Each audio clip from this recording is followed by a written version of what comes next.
All right, and we are live. Good evening po sa inyong lahat mga kaguro. I know it's 7 p.m. there in the Philippines. No, dito po sa amin ay alas 6 ng umaga. No? So there has already been a change in our time difference. Imbes na 12-hour time difference ay 13 hours na po yung ating difference in time. Okay, so but then again, we still have our live stream, yung ating live stream discussion at 7 p.m. That's Philippine time. Now, another advice no, and another reminder. Again, if you are a member of Team Piaget, doon po kayo manood sa ating group, no, doon po sa Facebook group natin na Team Piaget, because you have the privilege of enjoying the full video of this discussion. Now, if you are watching us on our Facebook page or it might be on our YouTube channel, limited lamang po yung ating video sa ating Facebook page at sa ating YouTube channel. For you to enjoy the full review and the full video, again, please do become a member of our team para po matutukan kayong lahat, no? At again, buong video po yung inyong mapapanood. That is through Team Piaget. All right, so again, please go back to Team Piaget if you are a member. At kung hindi pa po, ay mag-send po kayo ng message sa aming Facebook page. Just find Gurong Pinoy on Facebook. Just look for our logo and send us a message so that we can assist you and so that we can help you pass the LET. All right, before anything else, of course, tonight we start with our opening prayer. So please join me as we start our class with the prayer.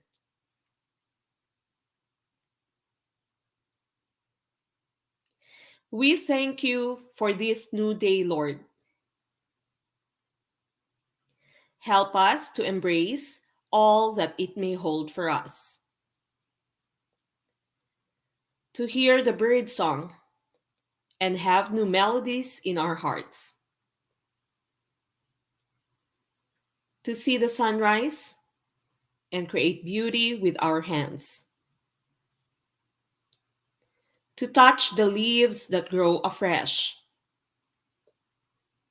and allow your love to touch our hearts. To smell the fragrance of the flowers and breathe in the wonder of your creation. To dwell on the beauty of our world and study and fathom your miracles. To enjoy the conversations we have and the lessons we go to. May we drink in all the goodness you have for us. Amen. All right, so again for tonight, mga kaguro, we are going to be discussing professional education. These are going to be the same 20 items that our members of Team Piaget have answered today. Okay, so again, kung hindi pa po kayo member ng Team Piaget, magpa-member na po kayo. Our membership is good until September of 2022. Okay, so magpa-member na po kayo sa Team Piaget. Send a message to our Facebook page. Again, if you're watching us on our Facebook page or might be on our YouTube channel, your video is just limited. So for you to enjoy the entire video, please become a member of Team Piaget. Now, if you are watching us on Facebook, please do like this video and share this video. And of course, you may like our video, share our video if you're watching us on YouTube. Please also support Gurong Pinoy by sending us stars, and of course, super chat, super stickers. Okay, if you're ready, please like this video.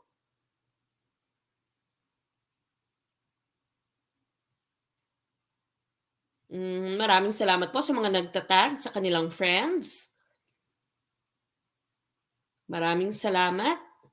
Wherever you may be, no, sa iba't ibang parte ng Pilipinas, meron din namang nasa abroad. Again, mag-like na po ng ating video, mag-share ng ating video. And of course, if you are still not a member of Team Piaget, ay magpa-member na po kayo. Okay, good evening, Sir Nino. All right, we start with question number 1. Self-actualization is thought to be a key motivating factor in, is it letter A, developmental psychology, letter B, humanistic psychology, letter C, social psychology, or letter D, cognitive psychology? What do you think is the correct choice for question 1?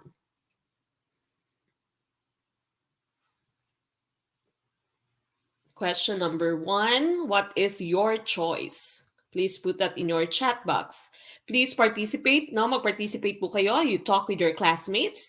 Again, we are always trying to have fun while you are learning. Okay, letter B. I see a lot of letter Bs. Okay, letter Bs. Karamihan, no? Yung sagot niyo ay letter B. Okay, so again, going back to question number 1 here, self-actualization is thought to be a key motivating factor, and or in you have different types of psychology here as your choices. Is it developmental psychology, humanistic psychology, social psychology, or cognitive psychology? And the correct choice here, of course, would be humanistic psychology. We might be familiar with self-actualization dahil sa Abraham Maslow na yung kay Maslow na pyramid of needs, okay? And he thought self-actualization, of course, is the highest of all the needs that we have to acquire, okay? So, but this is part of humanistic psychology. Puntahan po natin yung iba't ibang klase ng psychology. So this right here is an explanation of what humanistic psychology is. Humanistic psychology is interested in studying how people flourish through happiness, spirituality, and motivation. Because, of course, these three things here are the ones that make us human. Ano bang nagiging, or yung mga bagay na gumagawa bilang tayo itao, no? Yung nagpapakatao tayo. So that would be your happiness, your spirituality, and your motivation. That's under humanistic psychology. And self-actualization, of course, we know is the will to be the best that we can be, to be the best version of what you are, no, to be the best version of yourself. That's self-actualization. And this is the main goal of humanistic psychology. Social and or developmental psychology, on the other hand, studies how you change over your lifetime. What are some of the changes that you undergo? Ano yung mga changes na meron ka, nagkakaroon ka over your lifetime. That is the study of developmental psychology. So developmental psychology, this seeks to understand the stages of change that we go through as we develop into adults and beyond. So from infancy until you become an adult, and of course beyond, no, sa old age na. So that's developmental psychology. It studies the different changes that an individual goes throughout his or her life. Now, social psychology naman, these are your attitudes, or this states that your attitudes are largely affected by what your social group believes and teaches you. Your social groups, of course, would include your family, your friends. Okay, so ito yung study ng inyong social psychology. Paano ba yung attitude mo naaapektuhan ng mga taong nasa paligid mo, ng pamilya mo, o ng mga kaibigan mo? Remember, we have a saying, tell me who your friends are and I'll tell you who you are. Because of course, your friends and especially your family, they have a very big influence over you and over your person. And of course, you have cognitive psychology. From the term itself, this is concerned with how you see yourself and your environment. This studies how you learn, how you solve problems, and how you make decisions. So cognitive psychology, this is regarding the mind, no? So with regard to the mind. Paano ba gumagana yung utak mo? Paano ka nagle-learn? Paano mo sinosolve yung isang problema? Nagmumukmuk ka ba? Umiinom ka ba? Nagpapaganda ka ba kapag kayo ay nag-break, no? Nakakapag-move on ka ba kaagad?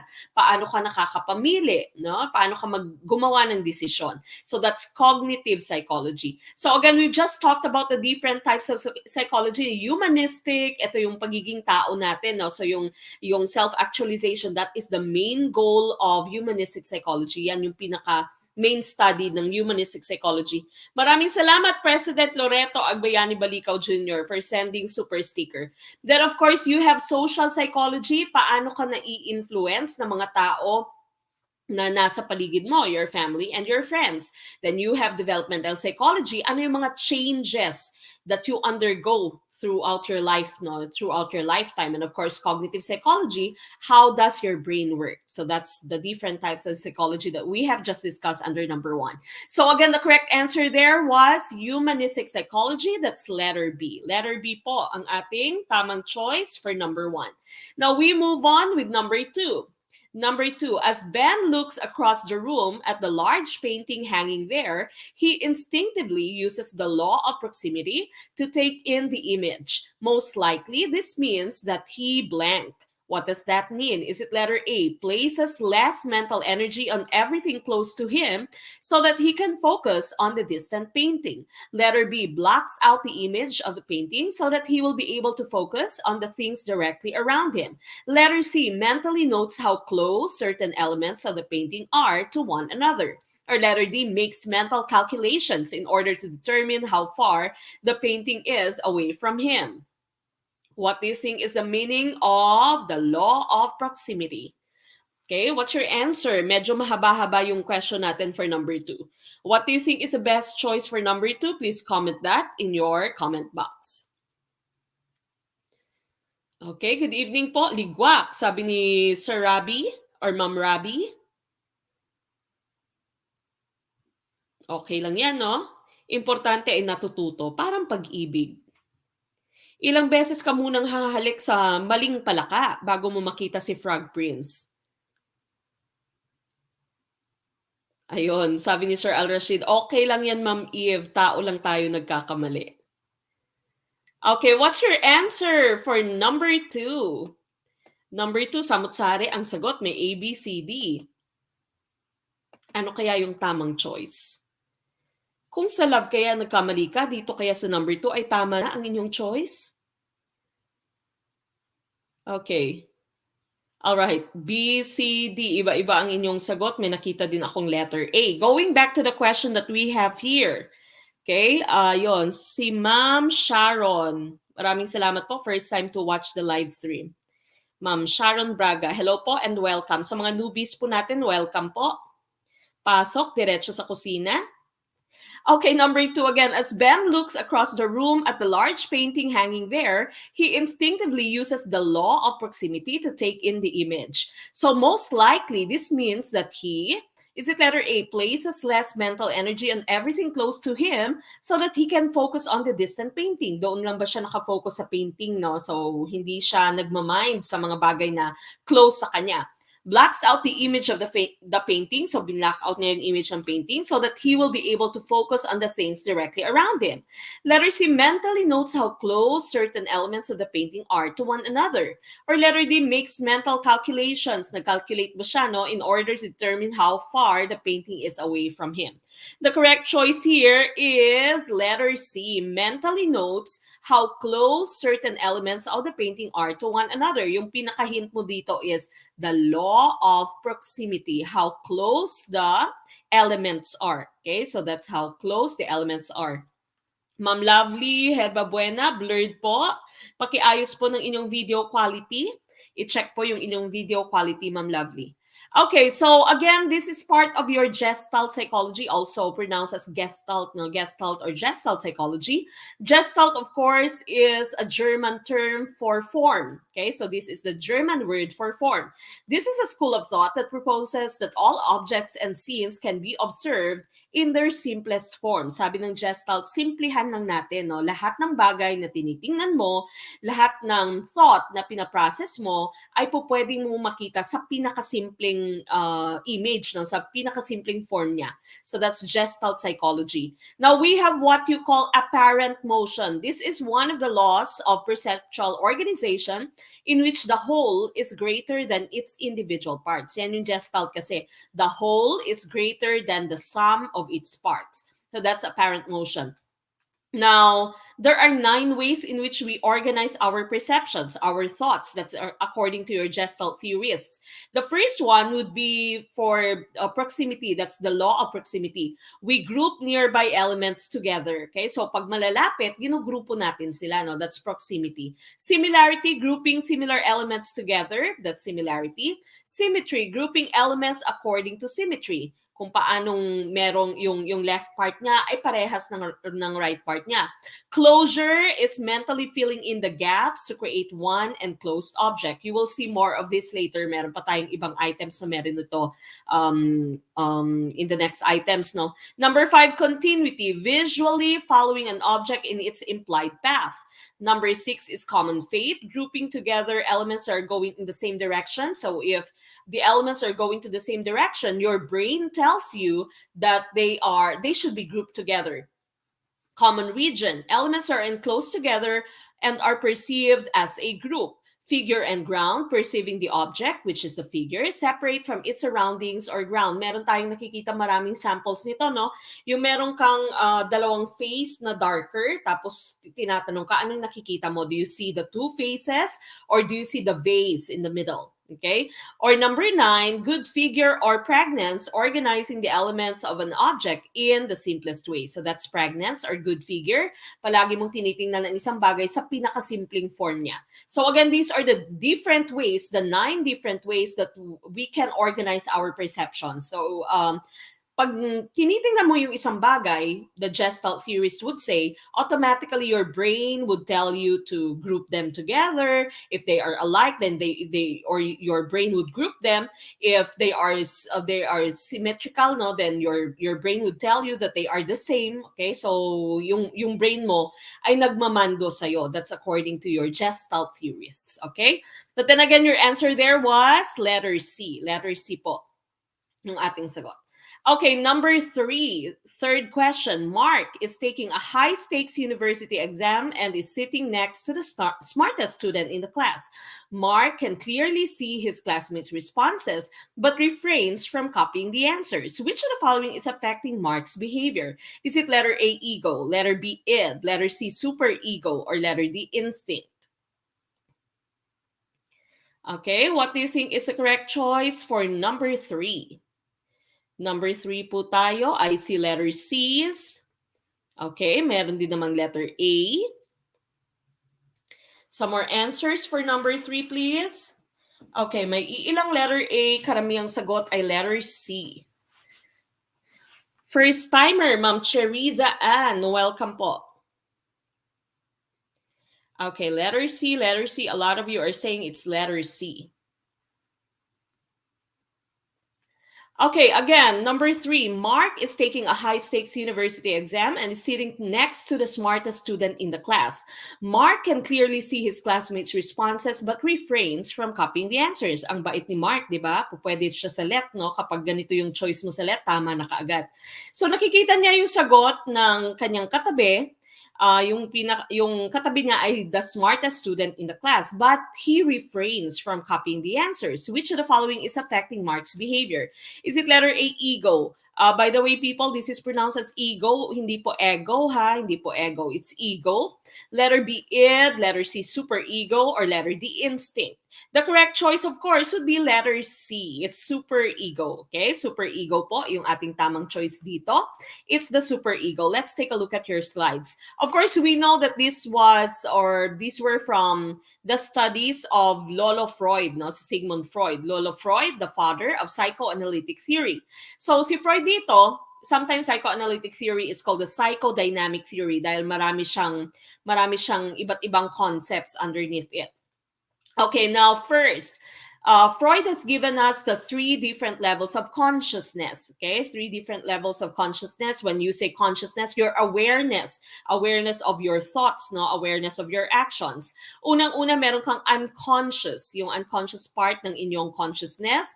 This is outside of your awareness at all times. Hindi ka aware sa inyong unconscious part of your consciousness, no? So this is outside of your awareness. You are never aware of this at all times. But now, Freud said it is very important that you shape or you try to nurture the child at the early stage, no, of development dahil yung early stages ng child would influence the unconscious greatly, no? So yung unconscious niya would be greatly influenced by the early development, the early experiences of the child. Kaya napaka-importante na yung ating mga caregivers, yung mga yaya, minsan yung mga pinsan, no, tita na nag-aalaga sa baby mo ay yung trusted mo. Hindi po pwedeng iwan mo siya sa kung sino-sino lang, no? Because the experience of the child would be manifested sa unconscious niya.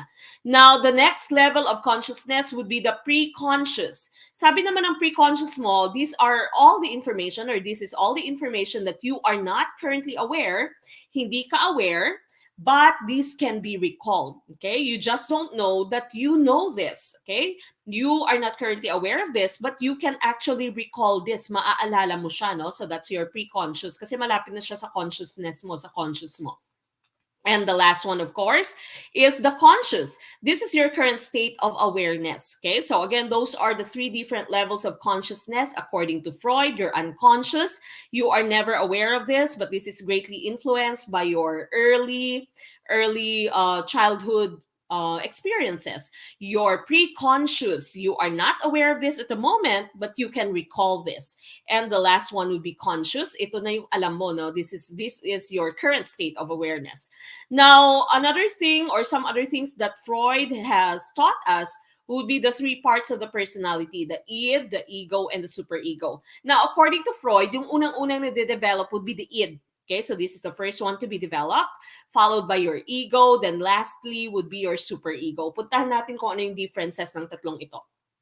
Okay, now, the id. According to Freud, the id follows the pleasure principle.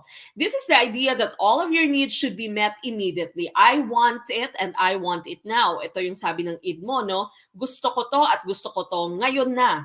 Now na, no? So, yung id mo, walang pakialam sa sasabihin ng ibang tao, walang hiya itong si id, no? This is your animalistic desires, your instincts, no? This is your id. So, your hunger, thirst, sexual needs mo, libido, this would all be under your id. Okay? So, pleasure principle, yung fina-follow ng id mo, I want it and I want it now. Now na, no? Nagmamadali itong si id.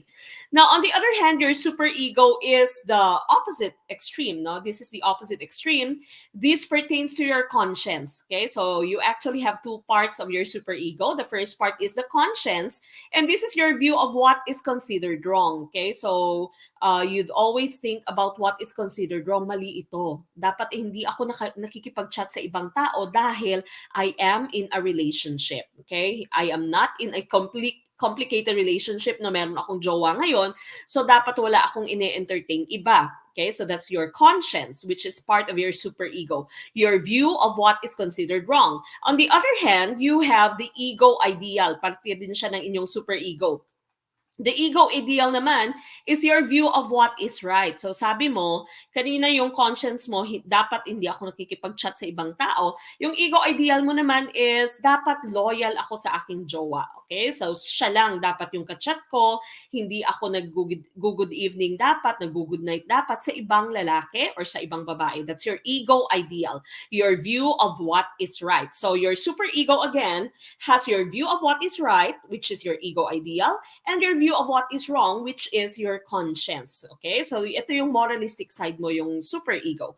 Now, the ego is the balance between these two. Okay? So in between your id and your super ego is your ego. Yung ego mo naman follows the reality principle. The idea that the desires of the id must be satisfied, pero in a method that is both socially appropriate and realistic. So po pwede mong i-satisfy yung gusto ng id mo, pero dapat it should be socially appropriate and should be realistic. Okay? So, hindi po pwedeng now na. Dapat naghihintay si id, dapat hindi siya nang e-eskandalo, no? Dapat socially accepted yung ginagawa niya, and dapat realistic siya. Okay? So, that's your ego. Ego, of course, this is your idea of yourself. Okay, so that's your idea of yourself. So those are the three different parts of your personality according to Freud, no? The id, the superego, and the ego. Now, ang instinct and motivation naman, according to Freud, you have two types of instincts. Under pa rin ito kay Freud, no? You have your life instincts.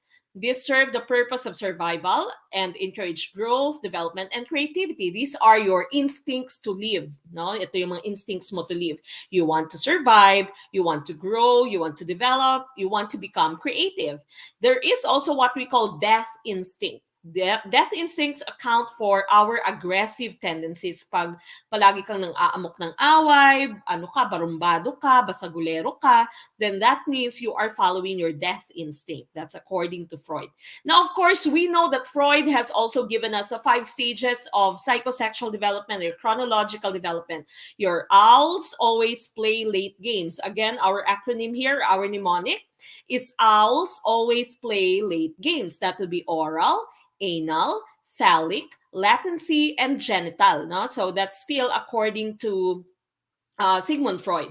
So yung oral mo at a very early age, infancy, yung satisfaction, si Lolo Freud kasi was centered, yung kanyang ideas are centered upon sexual satisfaction, the gratification. So sabi ni Freud dito, at a very early age, during infancy, yung satisfaction ng child would be through the oral. Okay, so through the mouth, kaya napapansin nyo, lahat ng hinahablot ng bata nilalagay sa bunganga. Okay, so oral. Now, next is anal. During this time, the child is already sa toddler stage na siya, no? Pre-toddler, papunta na ng toddler. So, usually 2 to 3 years old. And satisfaction na is through the anal, no? The anal or anal area or the anus. So, during this time, po pwede mo nang turuan yung bata para paano gumamit ng toilet. So, toilet train the child during the anal stage. Now, phallic stage, phallic of course came from the term phallus, which is are. Okay, so are. Yung phallic stage naman, the child is discovering himself, the child is exploring himself using the different body parts that he has. So nakikita nyo yung bata, hinahawakan, mayroon siyang hinahawakan, hinahawakan niya yung kanyang phallus, hinahawakan niya yung kanyang are, which is natural for the child. No? So again, exploration lang to ng bata. No? So natural lang yan, nakikita mo yung bata na 4, 5 years old, 4, 5, or 4 to 6 years old na hinahawakan yung ari niya, nilalaro yung toy-toy niya, nung ning-ning niya, no? And that is just natural according to Sigmund Freud. The satisfaction is through the phallus. So you don't tell the child, huwag mong sabihin sa bata, ay nako, manyakes, manang-mana sa tatay, no? Or manang-mana sa kung sino man. Okay?